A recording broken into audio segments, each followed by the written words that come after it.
Hello everybody, welcome to Spark Chris Inspiration for this gorgeous Monday. I'm reusing these cards because I love them so much, and regardless of how I shuffle and what comes up, it doesn't matter if they're all on houses, if they're all on zodiacs. They have wonderful input and just give great channeling information for this. And again, the lighting is so superb out here that it's like, I love this area of the house. I rarely use it just because it's normally out of the sun, but this time of the day, it's right smack on there. So let's see what is taking place, you guys, this beautiful new moon evening as well. So let's see what energies are really pervasive. I love the numinous because this talks about the unknown, the unknowable, ESP, psychic abilities, shadow and inner work, ghosts, tingling, other worlds, space, enigmas, the occult, intuition.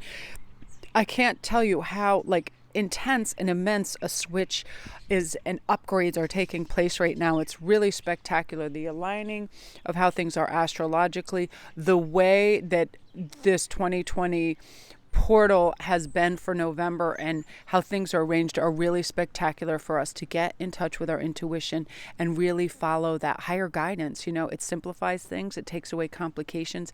It alleviates pain and distraction. When we decide, listen, I want to have renewal, cleansing, a fresh start, beginnings, all of this. We're able to do this. We really need to just tap into that and allow ourselves.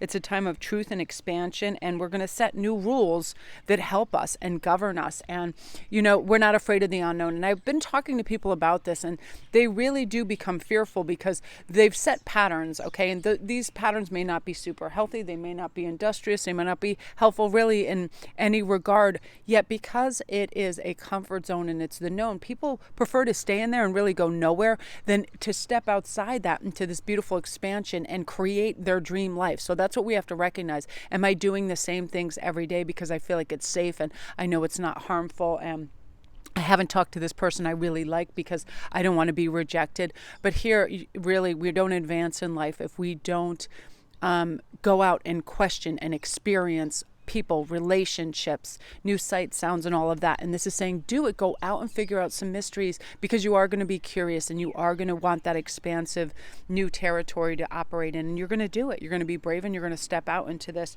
because you're realizing that we can rationalize all day long why we do certain things, but if it doesn't feel good internally, we know that we lack growth, and we also lack that kind of that high vitality vibe, right? But now you want to express, you want to be responsible for where you go in your path.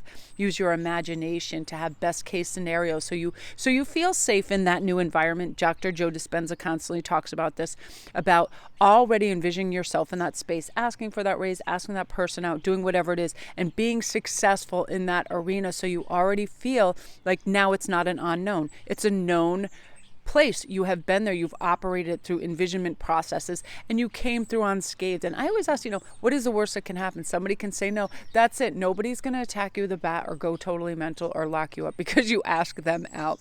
Well, I guess that depends how you ask them out. But really, when we get down to it, we create these fears that are ridiculous, and it all stems from ego rejection. And who really cares? Because most of the time people do say yes and want to experience things with you or whatever. It's like, when we have the boldness has beauty and magic and power in it. So you're going to go out and do this. Now, when we look at our sixth house, I love this craft. This is about health, well-being, diet, service, daily rituals, work, skills, apprenticeship, and methods. Like, what methods do you apply for growth and health each day? And ask yourself that, because I have to remind myself first thing to take these vitamins. I can realize where I don't feel as flexible. Are you stretching? Whatever it is, and apply those methods right away when I recognize them. I'm like that. If I see something that's spilled in the refrigerator, I'm like, oh, hell no, start cleaning that right up. Otherwise, things start to accrue that we don't like, and then we don't stop seeing them. And then we have these unhealthy kind of spills everywhere, and we're like, oh crap, it's too much to pick up. You know what I mean? So this is doing as you go along and having a healthy kind of methodical trot to your day. I'm doing this, done, and then you close those tabs out and you feel good. That's good for your mental health. That's good for your actual health.